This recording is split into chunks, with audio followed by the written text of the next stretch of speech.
within your mighty hand. Bring me oceans rise and thunders roar. I will soar with you above the storm. Father, you are king over the flood. I will be.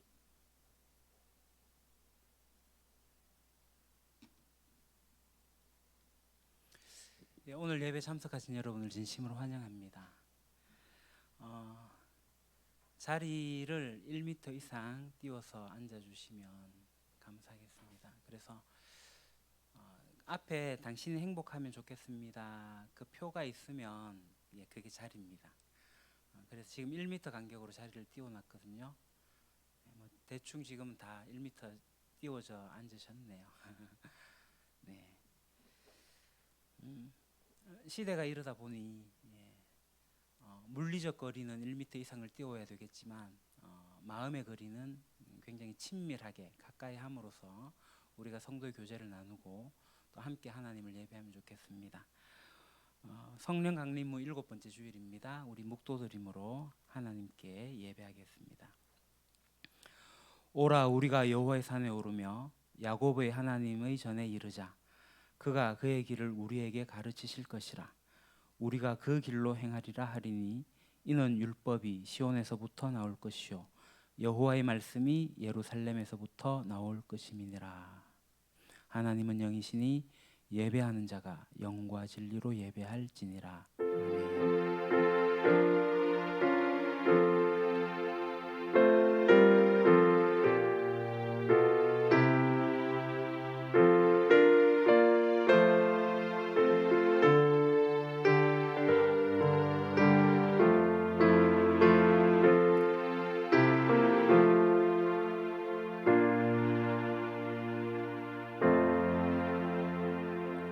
할렐루야. 우리의 힘이 되시며 반석과 요새가 되시는 하나님을 찬송합니다.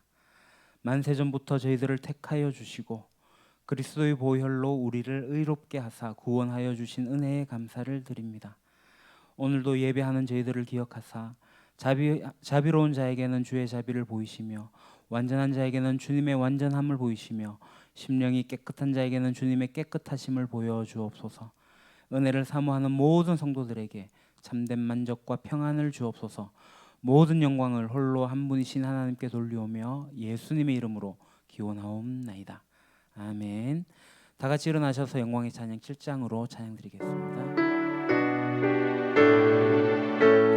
성부 성자 성령 삼위일체께 입을 모아 찬양 경배드리네. 태초부터 지금까지 또 영원토록 영광 영광 아멘.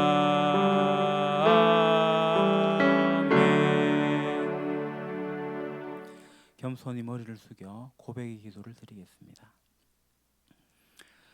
교회 머리가 되시는 주님, 저희들을 십자가 보혈로 거듭나게 하시고 성도로 불러주심에 감사를 드립니다.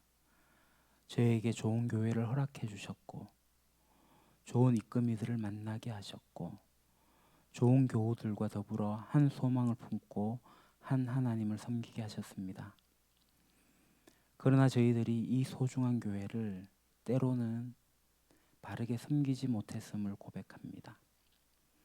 이익과 친분을 따라 당을 지어 행동했기도 했고 주님께서 친히 세우신 리더들을 저희들이 따르지도 못하기도 했고 내 눈에 있는 들보는 보지 못하고 교우들의 눈에 있는 티를 보면서 정죄하고 다투며 하나님의 영광을 가리기도 했습니다.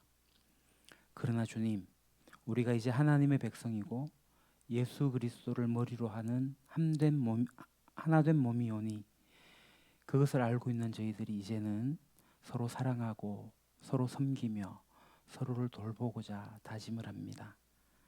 우리의 잘못된 모든 것을 십자가에서 용서하셨기에 그것에 감사하며 이제는 주님의 자녀로서 교회 안에 있는 모든 성도들과 함께 지어져가는 주님의 몸으로 서로를 살아가게 하옵소서. 오늘 은퇴식과 임지식을 하며 세우신 주의 일꾼들을 향하여 저희들이 같이 기도하고 그들과 함께 교회를 아름답게 세워나갈 수 있도록 이끌어 주옵소서. 예수님의 이름으로 이 고백의 기도를 드립니다. 아멘. 사함의 말씀입니다. 그러나 주여, 주는 긍휼히 여기시며 은혜를 베푸시며 노하기를 더디하시며 인자와 진실이 풍성하신 하나님이시오니 내게로 돌이키사 내게 은혜를 베푸소서. 그러므로 이제 그리스도 예수 안에 있는 자에게는 결코 정죄함이 없느니라. 아멘. 사도신경으로 우리 신앙을 고백하겠습니다. 화면을 보셔도 됩니다. 나는 전능하신 아버지 하나님 천지의 창조주를 믿습니다. 나는 그의 유일하신 아들 우리 주 예수 그리스도를 믿습니다.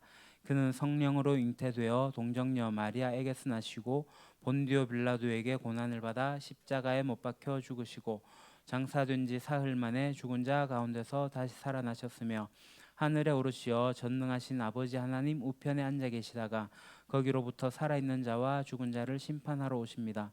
나는 성령을 믿으며 거룩한 공교회와 성도의 교제와 죄를 용서받는 것과 몸의 부활과 영생을 믿습니다. 아멘.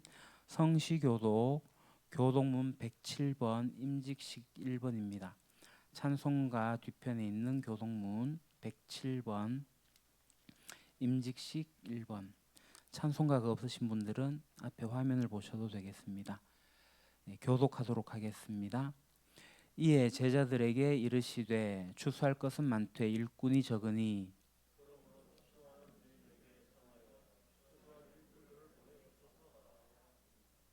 그가 또한 우리를 새 언약의 일꾼 되기에 만족하게 하셨으니 율법 조문으로 하지 아니하고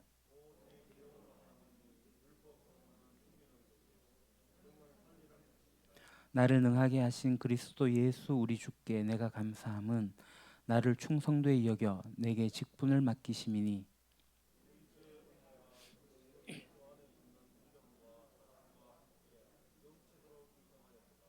그 주인이 이르되 잘하였도다 착하고 충성된 종아 내가 적은 일에 충성하였음에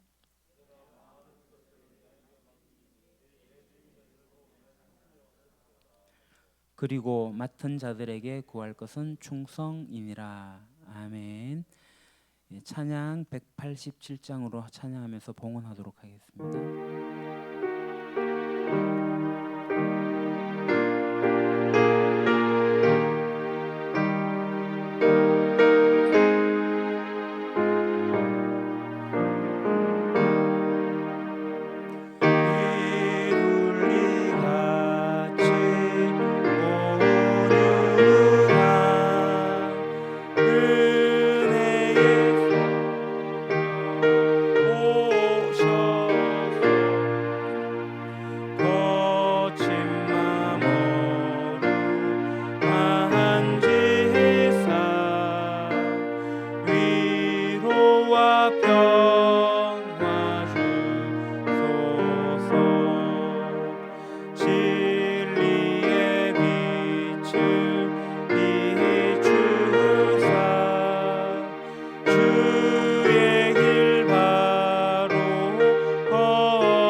주시고 이 시간 이주옥 집사님 기도 인도하시겠습니다.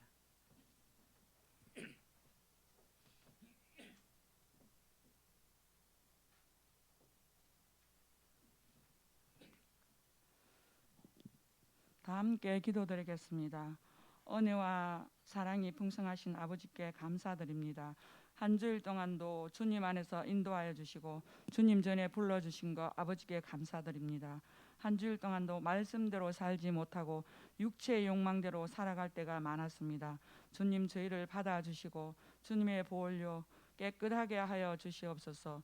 주님, 우리가 주님 오시는 그날까지 하느님 나라 복음을 전하고 주님의 사랑의 발자취를 따라가는 유림 공동체가 되게 하여 주시옵소서. 하나님 나라 복음을 위해 낮아지고 남을 섬기는 삶이 되게 하여 주시옵소서. 주님, 전 세계가 코로나로 인해 두려움 가운데 있습니다. 주님의 성령의 은사로 저희들에게 평화의 마음을 주시옵소서. 하루속히 코로나가 종식되어서 기쁜 마음으로 예배드리게 하여 주시옵소서. 주님, 오늘 저희 교회에 큰 행사가 있습니다. 임직식과 은퇴식이 있습니다. 이 행사가 주님 은혜 가운데 잘 진행될 수 있도록 성령께서 인도하여 주시옵소서. 주님, 먼저 믿는 저희들이 서로 사랑하고 화목한 공동체가 되어서 믿지 않는 자들에게 하나님의 사랑의 향기가 전해질 수 있게 주님 성령께서 도와 주시옵소서. 이 시간 코로나로 인해 예배에 참석 못한 성도님에게도 주님의 성령의 은혜가 함께하여 주시옵소서. 주님, 우리 교회 몸이 불편한 성도님들에게 주님의 성령이 함께하여 주사 그 마음에 평화를 주시고 위로하여 주시옵소서. 이 시간 우리에게 맡기신 물질을 주님께 드립니다. 드리는 손길마다 축복하여 주시고 그들의 삶이 늘 주님과 동행하는 삶이 되게 하여 주시옵소서. 물질이 쓰이는 곳마다 주님 영광 나타나게 하여 주시옵소서. 말씀을 전가하실 목사님에게도 주님 성령의 능력이 함께하여 주사 그 말씀이 저희들에게 삶의 기쁨이 되게 하여 주시옵소서. 지금은 처음 시간이 오니 마치는 시간까지 주님 홀로 영광 받아 주시옵소서. 예수님의 이름으로 기도드립니다. 아멘.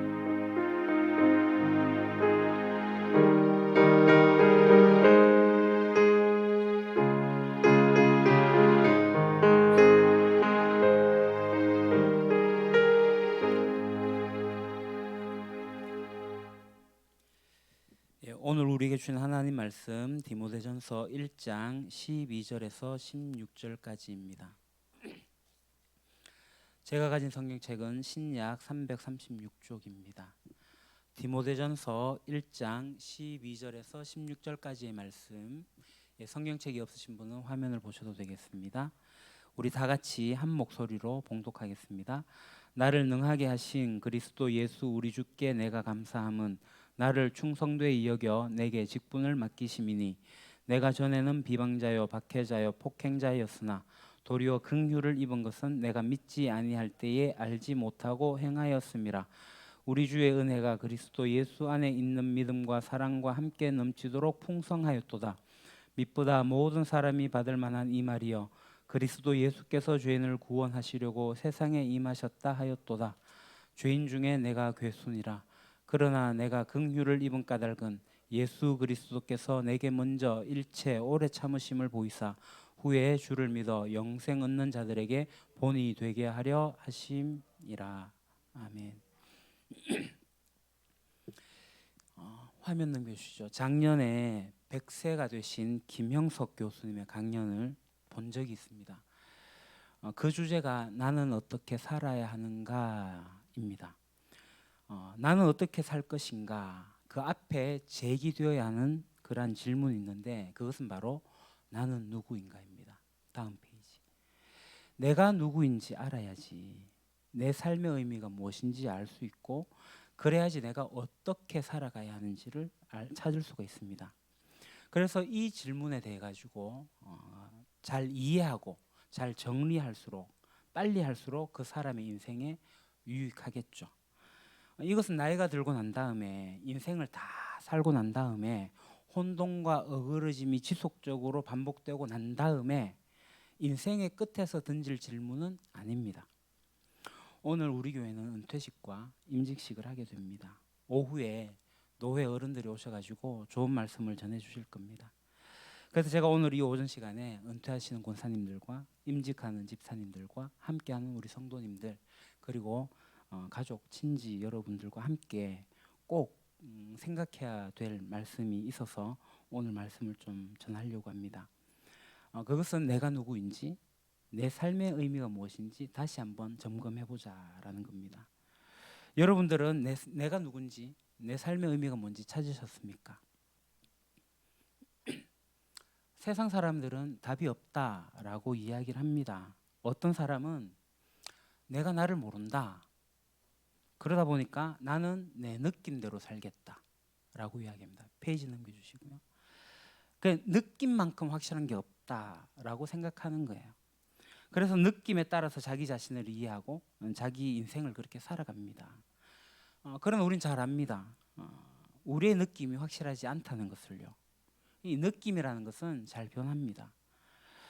실제로 이 느낌으로 자신을 발견하려고 하는 그런 시도는 자기 자신을 굉장히 고통스럽게 만듭니다. 어떤 때는 기뻐가지고 내 인생이 너무 가치 있는 것처럼 그렇게 사는 것 같기도 한데 어떤 때는 반대로 너무 힘들어가지고 내 인생이 무가치하다, 의미 없는 것 같다라는 생각이 들기 때문입니다. 그러니까 나의 존재를 이리 갔다가 저리 갔다가 막 흔들리는 갈대와 같이 여겨지게 하는 이 느낌에 의존할 수가 없습니다. 그 느낌은 나를 찾을 수가 없어요. 그래서 그 다음 생각하는 것이 뭐냐면 내가 갖고 있는 것으로 나를 찾으려고 합니다. 돈이 많으면 돈에서 나를 찾으려고 하고 능력이 많으면 능력에서 나를 찾으려고 합니다. 가정 환경, 가정 배경, 내가 성취한 업적, 나와 함께하는 인맥, 지인들 그런 것에서 나를 찾으려고 하죠. 그것 주변에 내가 갖고 있는 것으로 내 존재, 삶의 의미를 부여합니다. 근데 우리가 다 알다시피 이 갖고 있는 것은 부질없는 겁니다. 건강을 필두로 해서 시간이 지나가면 이것들은 자연스럽게 다 사라지는 것이기 때문이죠. 이것은 마치 물과 같아가지고 한 움큼 잡으려고 해도 손가락 사이로 다 빠져나가 버리는 것입니다. 어느 것 하나 우리 가운데 영원하게 존재하는 게 없습니다. 그 때문에 세상의 이 유한한 것으로 나를 발견하려고 한다면 그것으로 사람이 굉장히 건강을 비롯해서 모든 것들에 조바심을 갖게 됩니다. 조급해지게 됩니다. 왜 그럴까요? 언제 사라질지 모르니까. 그래서 우리는 질문을 다시 해야 됩니다. 나는 누구이며 나를 어디서 발견해야 하는가? 이 근본적인 질문에 우리가 해답을 찾지 못하면 우리 인생은 의미가 없는 겁니다. 화면 보시죠. 마틴 부버라는 철학자가 있습니다. 이분은 관계에서 내가 발견된다라는 이야기를 했어요. 실제로 우리는 부모님과의 관계, 그리고 배우자의 관계, 자녀들과의 관계, 친구들과의 관계에서 나를 발견합니다. 저 같은 경우도 이제 힘들고 지칠 때 이제 집에 들어가면 아이들이 아빠 하고 저를 안아줄 때, 아내가 웃으면서 반겨줄 때, 그때 내가 누군지를 깨닫습니다. 그때는 철학적으로 내가 누구일까 고민하지 않아도 됩니다. 뿐만 그럴 때 삶의 의미도 발견하게 됩니다. 나는 내 아내의 남편이고 내 아이의 아빠다. 이처럼 사람들은 사회적으로 다른 사람의 거울에 비친 모습을 통해 갖고 자기를 발견합니다. 근데 문제는 건강하게 비친 모습에서 나를 발견하면 참 좋겠는데 현실은 그렇지 못하다는 거죠. 실제로 많은 사람들로부터 내가 누구인지 오해받기도 하고 위협받기도 하고 망가지기도 하고 왜곡되어지고 억압되는 나를 보기도 합니다. 결국 다른 사람을 통해 가지고 나를 발견하는 것은 한계가 있습니다. 왜냐하면 그들조차도 불완전하기 때문입니다. 그래서 우리를 비춰주는 그러한 관계의 사람들은 놀이동산에 있는 거울과 같습니다. 다음 화면요. 볼록 거울도 있고 오목 거울도 있고 휘청 뒤집어 거울도 있고 그렇습니다. 어떤 거울 앞에 서면 굉장히 날씬하게 보여요. 어떤 거울 앞에 서면 굉장히 짜리몽땅하고 뚱뚱하게 보여요. 이 모두 다 허상입니다. 허상. 이처럼 거울을 통해 가지고 나를 보는 것이나 사람들을 통해 가지고 나를 보는 것이나 그것은 내가 진짜가 아닙니다. 저는 오늘 완벽한 거울이 있다라는 것을 말씀드리려고 합니다. 그 완벽한 거울은 하나님입니다. 하나님은 절대적이고 하나님은 완벽한 분입니다. 만약에 우리가 하나님 앞에 서게 된다면, 그분 앞에서 나를 발견하게 된다면 가장 정확한 나를 찾을 수가 있는 겁니다. 그런데 사람들은, 아니 독실한 기독교인들조차도 하나님을 굉장히 모호한 개념으로 생각을 합니다. 하나님을 그냥 개념으로 생각하는 거죠. 그러니까 하나님과 관계를 맺으면 그분을 통해서 내가 누구인지를 발견하는 것이 불가능하다라고 생각을 하는 거죠. 아니 어떤 면에서는 이 하나님을 믿지도 않습니다. 교회 오랫동안 다녔다고 다 믿는 겁니까? 아니죠. 오히려 이제 막 교회 나와가지고 신앙생활 제대로 걸어가는 사람들이 오히려 더 하나님을 잘 아는 경우도 있습니다. 그래서 저는 이 성경 말씀이 먼저 된 자가 나중되고 나중된 자가 먼저 된다는 말씀이 거짓이 아니라는 것을 현 한국 교회를 보면서 발견하게 됩니다. 성경은 분명하게 하나님이 모호한 개념이 아니라고 말씀하십니다. 성경은 우리에게 계속해서 반복하는 것이 뭐냐면, 화면 바꿔주시죠. 하나님은 우리의 삶에 들어오시고 우리의 삶을 함께 걸어가시는 분이라는 것입니다. 또한 우리의 마음속에 오셔가지고 수많은 어긋남, 고통, 아픔 그런 것에서 관심을 가지시고 또 그 일에 직접 참여하셔가지고 우리를 고치시고 회복하시는 분이 바로 우리 하나님이십니다. 지금 제가 여러분들과 이렇게 이야기하듯이 소통을 한다면, 하나님과 소통을 하게 된다면 하나님 앞에서 나 자신을 제대로 발견할 수 있게 될 겁니다. 나아가 하나님께서 우리의 삶에 직접 개입하셔가지고 우리를 인격적으로 정말 성숙하고 아름답게 바꾸어 가실 것입니다. 오늘 본문은 바울이 죽기 2, 3년 전에 쓴 글입니다. 제가 말씀을 다시 읽겠습니다. 디모데전서 1장 12절 16절 세 번역으로 읽겠습니다. 나는 나에게 능력을 주신 우리 주 예수 그리스도 예수께 감사를 드립니다. 주님께서 나를 신실하게 여기셔서 나에게 이 직분을 맡겨주셨습니다. 내가 전에는 회방자요 박해자요 폭행자였습니다. 그러나 그러한 행동은 내가 믿지 않을 때에 알지 못하고 한 것이므로 하나님께서 나에게 자비를 베풀어 주셨습니다. 우리 주님께서 나에게 은혜를 넘치게 부어주셔서 그리스도 예수 안에서 얻는 믿음과 사랑을 누리게 하셨습니다. 그리스도 예수께서 죄인을 구원하시려고 세상에 오셨다고 하는 이 말씀은 믿음직하고 모든 사람이 받아들일 만한 말씀입니다. 나는 죄인의 우두머리입니다. 그러나 하나님께서는 나에게 자비를 베푸셨습니다. 그 뜻은 그리스도 예수께서 끝없이 참아주심의 한 사례를 먼저 나에게 드러내 보이심으로써 앞으로 예수를 믿고 영생을 얻으려고 하는 사람들의 본보기로 삼으시려는 것입니다. 아멘. 실제로 바울은 하나님을 만나기 전에 굉장히 열심히 살던 사람이었어요. 굉장히 똑똑한 사람이었고요. 공부도 열심히 하는 소위 엘리트였습니다. 그는 자신의 삶에 대해서 최선을 다해서 살았습니다. 자기가 가지고 있는 종교적 확신을 가지고 당시 이단으로 여겨지는 기독교인들을 박해하는 일에 앞장을 섰습니다. 어쩌면 바울은 이 하나님 앞에 서기 전에 나름대로 스스로 꽤 괜찮은 사람으로 인식했을지도 모릅니다.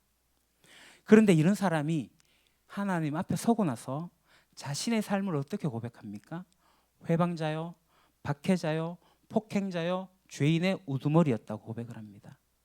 왜 그는 자신에게 그런 평가를 했을까요? 왜 그는 자신을 죄인이라고 인정을 했을까요? 죄인이라고 하면 사람들은 대부분 도덕적 결함이 있는, 도덕적으로 망가진 사람으로 생각을 합니다.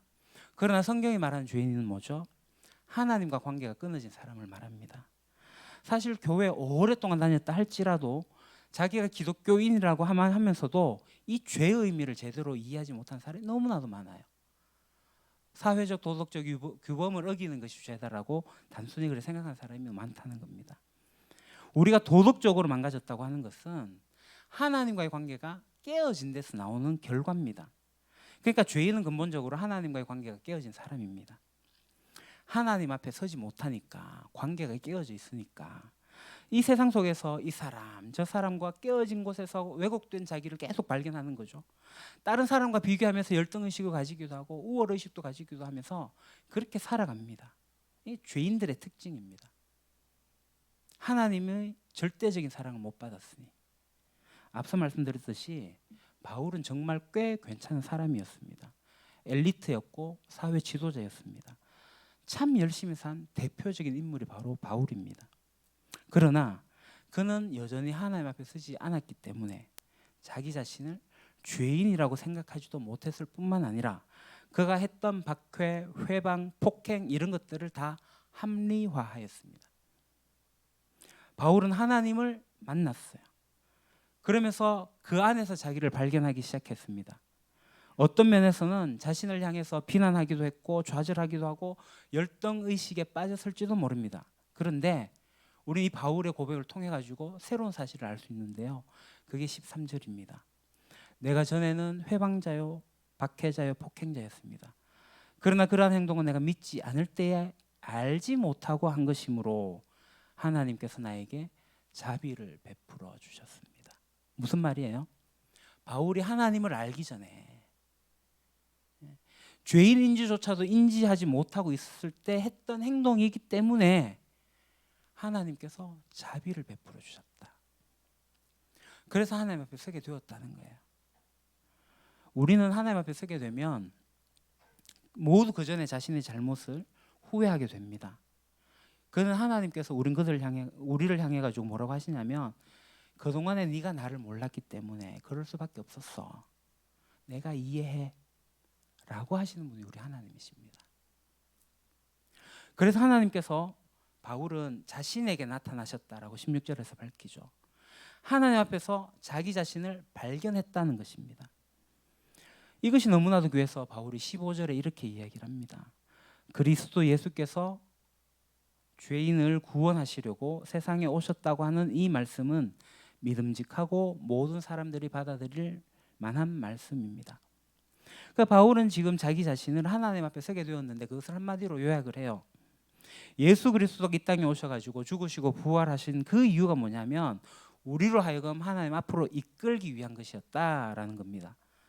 그래서 우리가 하나님 앞에 설 수 있게 되었다는 거예요. 절대자이신 하나님과 인격적인 관계를 맺을 수 있게 되었다라는 것입니다. 이것 때문에 예수님께서 이 땅에 오셨다는 겁니다. 이 얼마나 귀한 말씀입니까? 하나님과의 관계가 회복되는 것을 통해서 자기 자신이 변화됐으니 이 말씀은 모든 사람들이 받아들여도 될 만한 믿음의 말씀이라는 겁니다. 바울이 오늘 우리에게 선포하는 겁니다. 디모데전서 1장 14절 화면 넘겨주시죠. 우리 주님께서 나에게 은혜를 넘치게 부어주셔서 그리스도 예수 안에 얻는 믿음과 사랑을 누리게 하셨습니다. 아멘.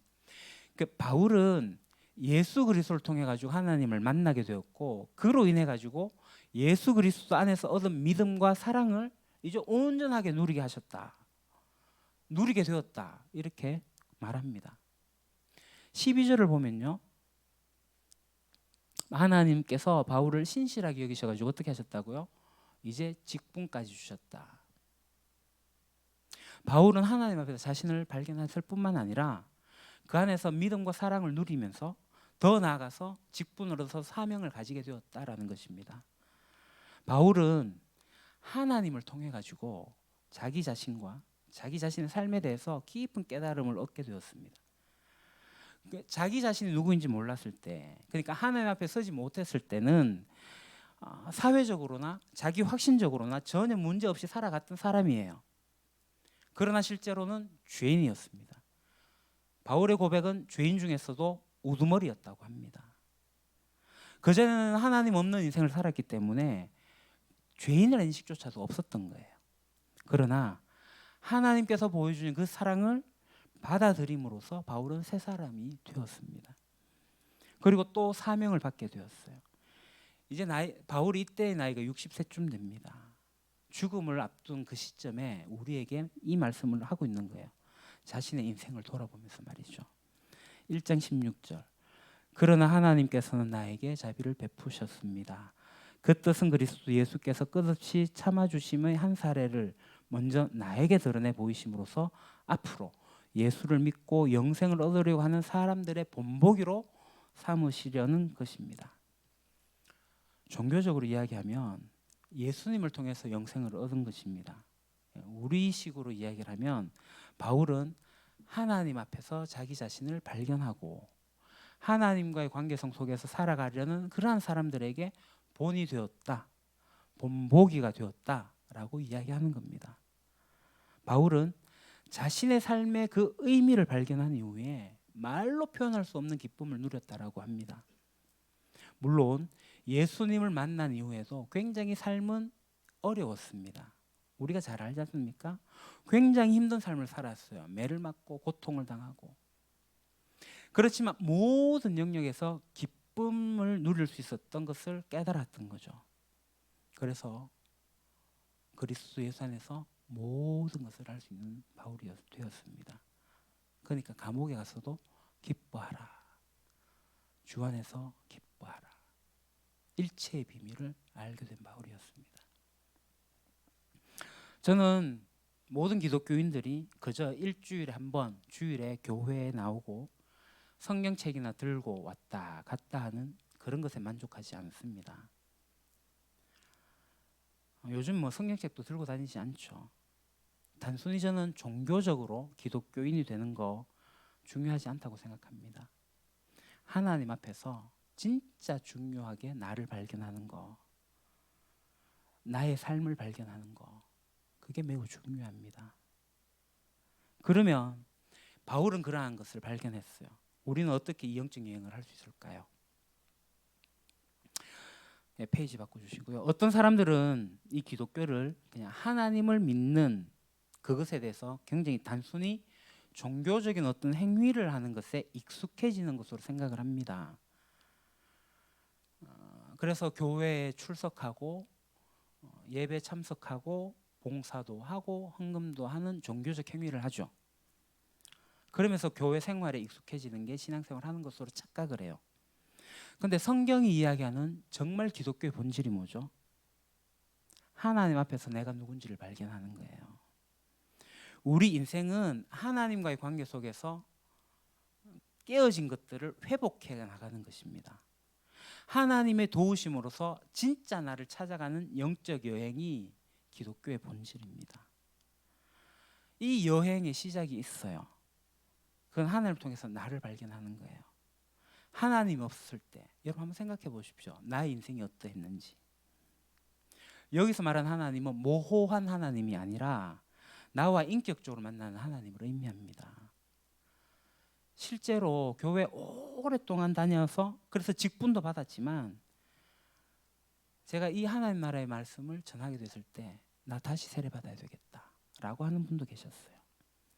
그동안 나 인격적으로 하나님 못 만났어 라고 하는 분도 계셨습니다. 그냥 교회 다녔어요. 종교적으로 시키는 것만 열심히 했어요. 하나님을 인격적으로 만나고 믿은 게 아니니 하나님을 안 믿은 거나 마찬가지다 라고 해서 내가 다시 고백하고 내가 다시 세례를 받아야 되겠다 라고 하는 것이었어요. 저는 그게 정말 중요한 깨달음이다 라고 생각합니다.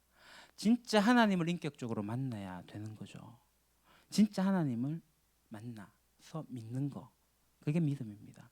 그러니 세례를 새로 받아야죠. 그러나 우리는 재세례를 하지 않습니다. 저는 이것이 어쩌면 정말 지극히 정상적이라고 생각을 해요. 절대자이신 하나님을 통해서 나를 발견했을 때 우리의 신앙이 그때부터 자라나기 시작합니다. 하나님 앞에서 내가 누구인가 라는 것을 생각하게 될 때 사람들이 내가 죄인이구나 라는 의식이 먼저 들어오게 돼요. 다시 말씀드리지만 여기서 말하는 죄인은 도덕적으로 망가진 걸 이야기하는 게 아닙니다. 세상을 만드시고 세상을 다스리시는 하나님, 나를 너무나도 사랑하셔서 독생자 예수 그리스도를 이 땅에 보내신 그 하나님을 무시하고 살았던 것에 대한 자각, 깨달음입니다. 하나님 없이 살았구나. 내가 그래서 죄인이구나. 거기에서 나를 발견해야지 시작이 되는 겁니다. 하나님을 그렇게 발견하기 전까지 내가 옳다고 생각하는 대로 살아가요. 나름대로 도덕적으로 괜찮게 살아가요. 그러나 그 속에서 나를 진정으로 깨달은 나의 모습을 찾지 못하면 계속 어그러짐이 발생하게 되죠. 해결되지 못한 어그러짐 속에서 마음 깊숙한 곳에 상처가 계속 남아요. 이 상처 때문에 사랑하는 나의 가족들에게 상처를 줘요. 나와 함께하는 공동체에게 상처를 줘요. 나의 친구들에게 상처를 줍니다. 어느 순간에 도미노가 우르르 무너지듯이 우리의 인생도 그렇게 다 무너져요. 인생에서 가장 중요한 부분은 뭐죠? 바로 하나님 만나는 거예요. 하나님 앞에 내가 서는 거예요. 하나님과의 인격적 관계를 맺어야지 어느 순간에 도미노처럼 무너지지 않게 된다는 것입니다. 겉으로 볼 때는 괜찮아요. 끄떡없어요. 멋져 보이기도 해요.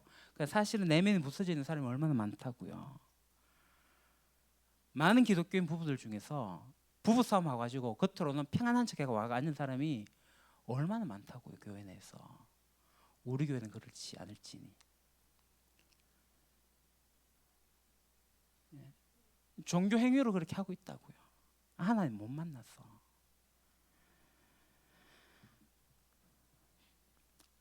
정말 자신을 발견하는 거, 정직하게 정면으로 하나님 앞에서 나를 직면하는 거 매우 중요합니다. 그래야지만 우리의 첫걸음이 떼어집니다. 우리의 삶이 회복되어지기 시작합니다. 하나님께서 나를 얼마나 사랑하시는지 깨닫게 됩니다.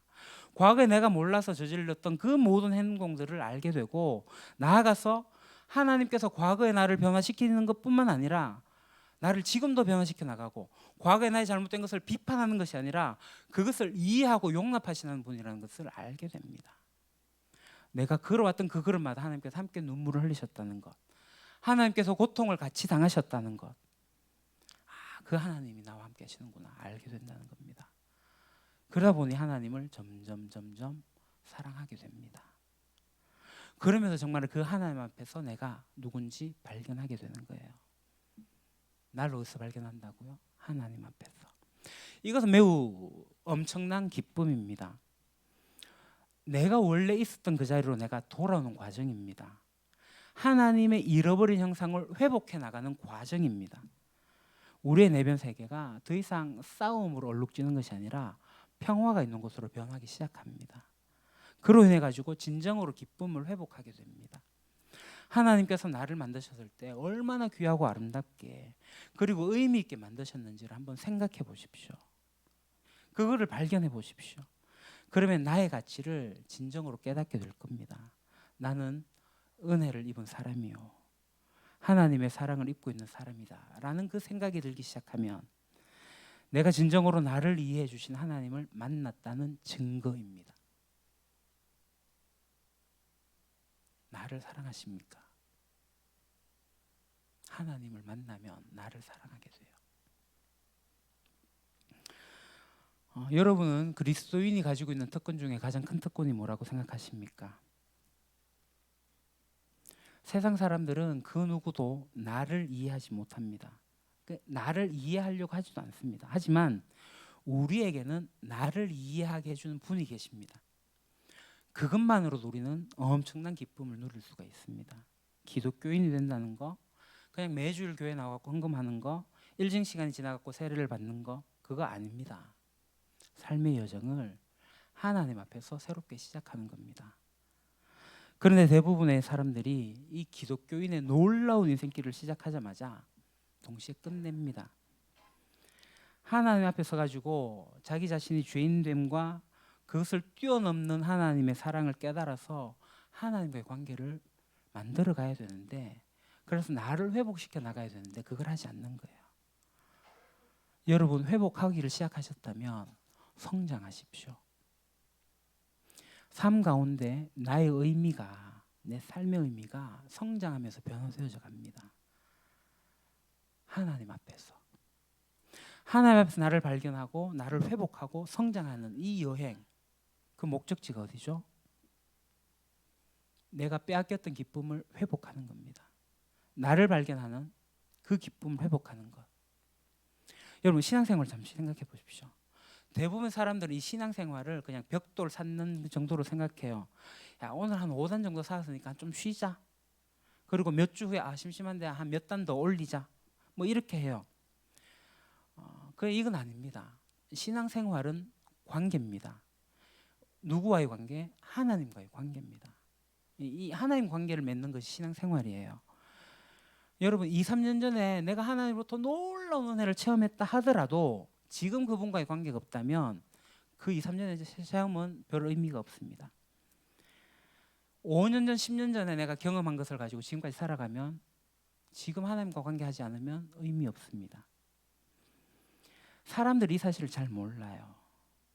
기독교가 다른 종교의 차이점은 그겁니다. 지금 현재입니다.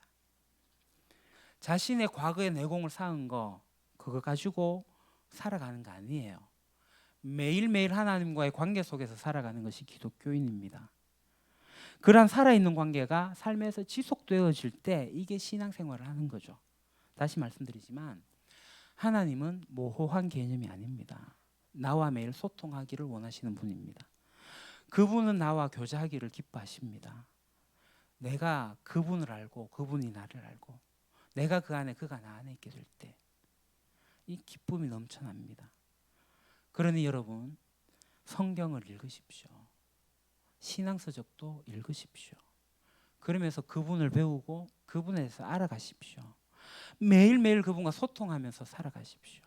인격적이신 하나님, 나를 만져주신 하나님을 매일 만나십시오. 그렇다면 하나님과의 깊은 관계 속에 우리가 들어갈 수 있을 거예요. 어떻게 해요? 성경 읽으시고 기도하는 거예요. 너무 뻔한가요?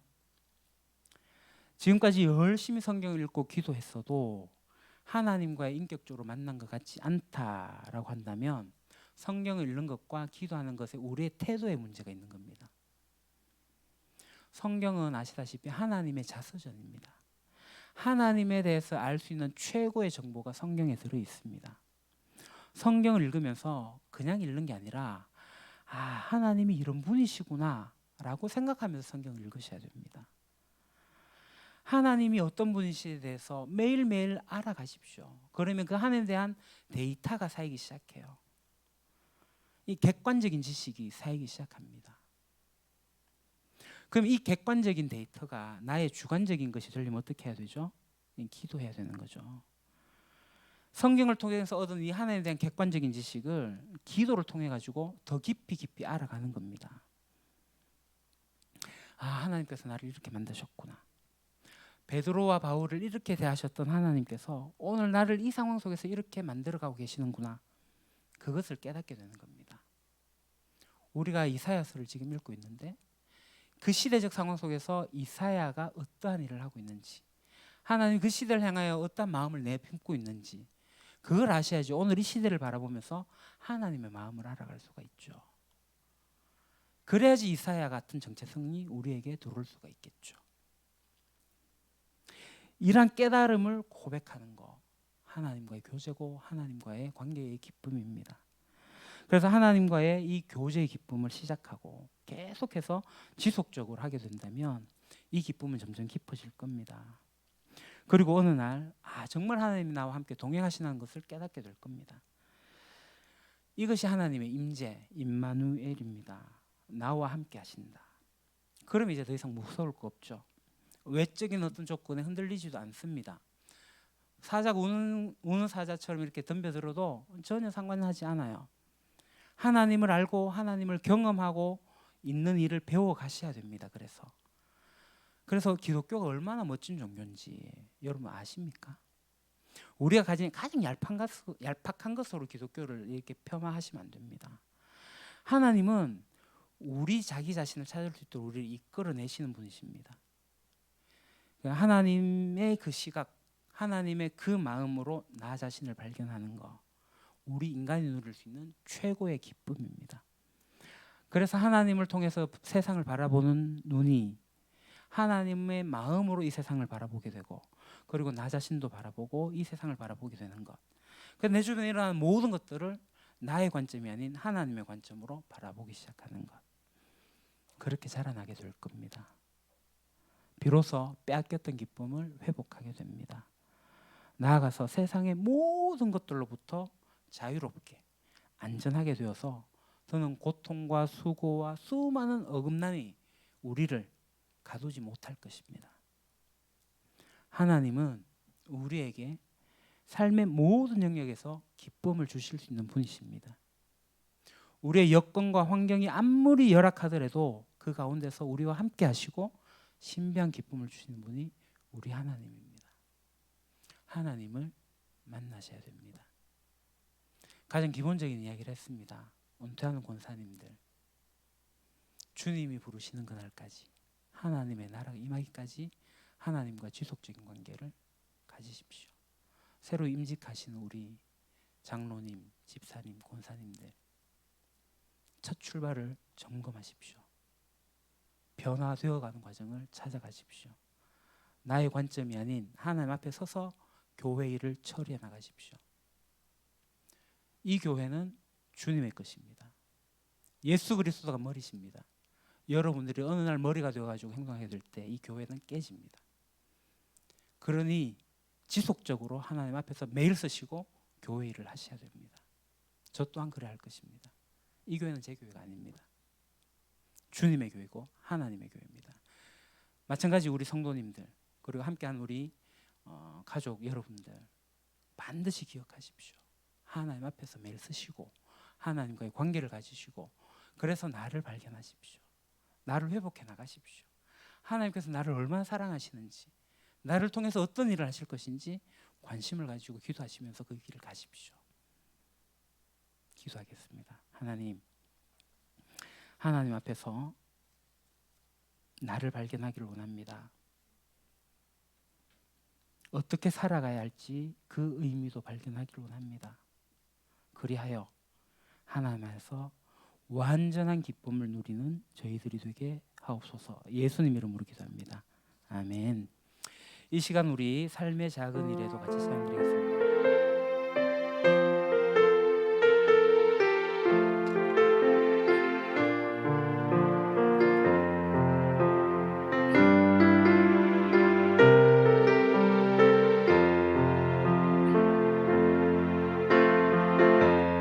삶의 작은 일에도 그 마음을 알기 원하네.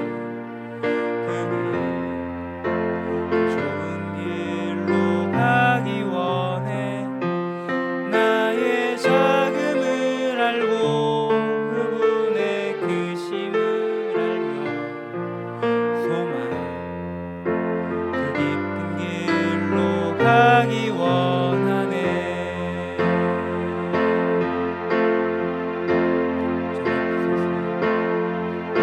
저 높이 솟은 산이 되기보다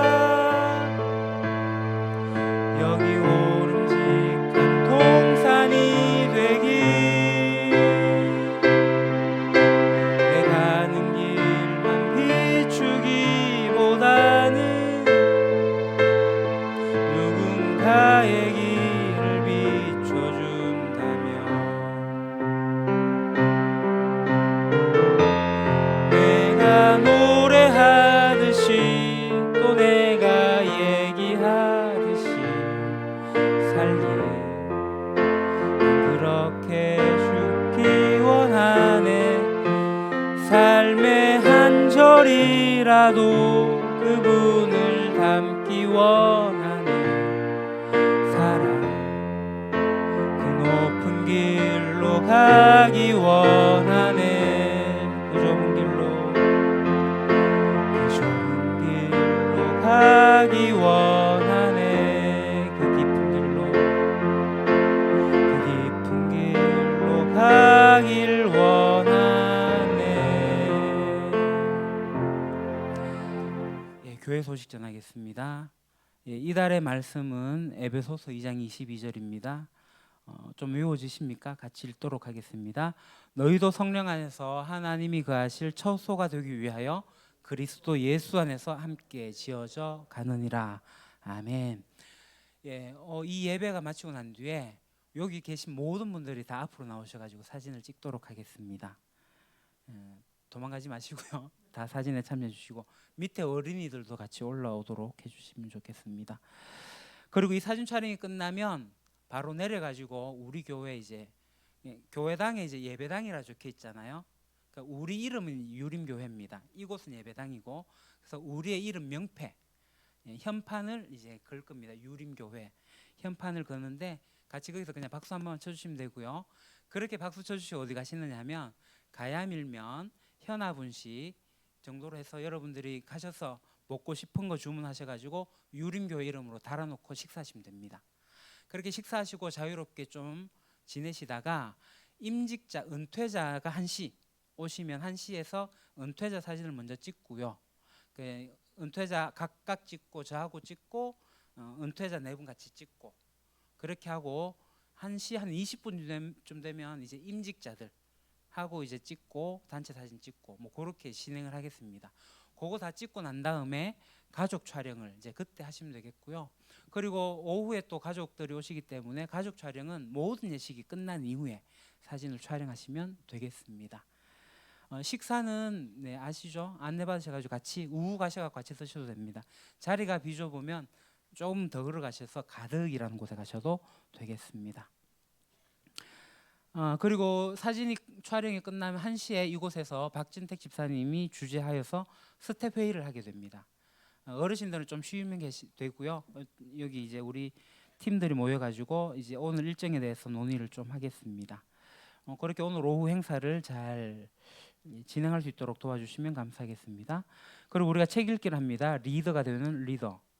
1세기 그리스도인의 하루 이야기라는 책입니다. 주보 뒷면에 노란색으로 책이 나와 있는데요. 이 책을 여러분 꼭 읽어주시면 좋겠습니다.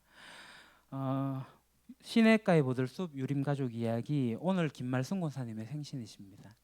권사님 생신 축하합니다. Congratulations. 네, 축하드립니다. 그리고 아시다시피 우리 박옥용 권사님, 윤기자 권사님, 김말순 권사님은 은퇴를 하셨으나 오늘 은퇴식을 하는 거고요. 김정숙 권사님은 오늘 은퇴를 하십니다. 그리고 임직을 합니다. 이상무 집사님은 장로님으로, 정기상 집사님, 이상현 집사님은 서리 집사에서 장립 집사로, 이주옥 집사님, 홍동아 집사님, 고필령 집사님은 권사님으로 임직을 합니다. 오늘 오후 3시 한 4시 전까지는 집사님으로 부를 수 있는 기회가 있습니다. 한 4시쯤 되고 이제 선포가 되어지면 그때부터는 장로님, 집사님, 뭐 이제 이상현 집사님, 정기상 집사님은 뭐 크게 혼동될 건 없지만, 권사님 계도 기간 1주 드리고요. 1주 후에도 권사님을 집사님으로 부르면 벌금 1,000원. 농담입니다. 위에서 기도해 주시고 이분들과 함께 교회 공동체 아름답게 만들어갈 수 있도록 우리 같이 힘쓰면 좋겠습니다. 그러면 우리 다 같이 일어납시다. 거리가 있긴 하지만 목례로 사랑합니다, 환영합니다, 축복합니다.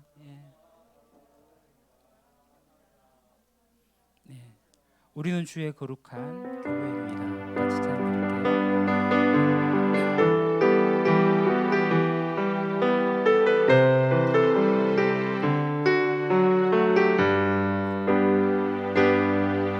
우리는 주의 거룩한 보혈로 세워진 살아 숨쉬는 교회, 예수를 주로 섬기며 살아가네. 우린 주님 안에 한 가족, 하늘 아버지 우리 안에 계시네. 우린 그날 향한 하늘 가족. 아버지여 우릴 도우사 사랑하게 하소서. 주의 영광을 보내 우린 하늘의 가족. 오 하늘 아버지, 이 백성의 아버지, 당신의 귀한 아들 보내신 높은 사랑. 오 하늘 아버지, 이 백성의 아버지, 하늘 가족 교회 통하여 이 땅의 백성 고치소서. 이 땅의 교회 치유와 회복 하나됨을 경험하게 하소서. 이뤄내게 하소서. 하늘 가족 교회 통하여 이 땅의 모든 백성 깨달을 수 있도록 돌아오게 하소서. 오 하늘 아버지, 이 백성의 아버지, 당신의 귀한 아들 보내신 높은 사랑. 오 하늘 아버지, 이 백성의 아버지, 유림 가족 교회 통하여 이 땅의 백성 고치소서. 이제는 주 예수 그리스도의 은혜와 아버지 하나님의 크신 사랑하심과 성령님의 감화 감동 교통하심이 하나님 앞에서 나를 발견하고 내 인생의 의미를 찾아 변화시키는 주님을 따라가기로 소망하는 여기에 모인 주의 백성들, 그리고 오늘 은퇴하는 권사님들과 임직하는 집사님들 위해, 그리고 그 가정들 위해, 사업처 위해 영원토록 함께 하시기를 간절히 축원하옵나이다. 아멘.